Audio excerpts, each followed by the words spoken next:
This is the world's unluckiest fool, just helping a pregnant woman carry her baby. The woman took the opportunity to slip away, leaving her as the receiver. He waited for a long time, only to find that the woman never came back. This man, with an IQ of less than 7 years old, forced to start a life alone with his child. A man named Sam, a waiter in a coffee shop. He named the baby Lucy. Faced with this new baby, Sam seemed overwhelmed. He didn't know how to wrap the nappies. He didn't know how to give the baby formula. And he didn't know why Lucy kept crying. The neighbor's grandmother found out how difficult it was for Sam. She taught Sam how to be a father. Feeding times were reminded by TV programs, but that didn't stop Sam from loving Lucy. Sam has a group of friends who are also mentally retarded. They're not very educated. Their IQs were not very high either, but that didn't stop them from caring for Lucy. All of them cared for Lucy, but as Lucy grew up, the boss wouldn't let Sam go back to work with the baby, so he asked his neighbor's grandmother to look after her. The neighbor was about to say no, but then Lucy suddenly spoke up.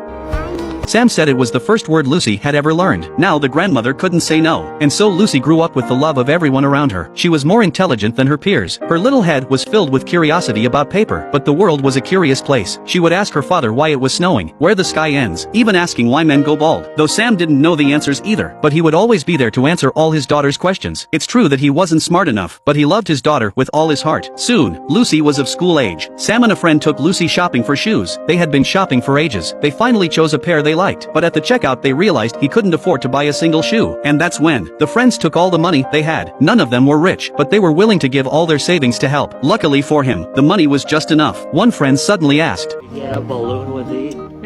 All of us?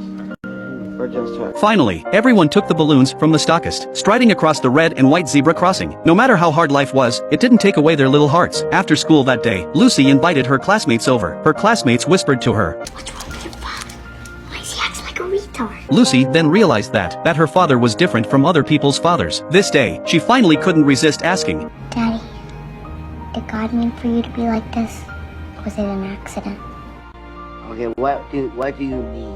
You're not like other daddies." Sam couldn't answer. He just kept on apologizing to Lucy. Lucy already knew the answer in her heart, but she didn't blame her father. Don't be sorry.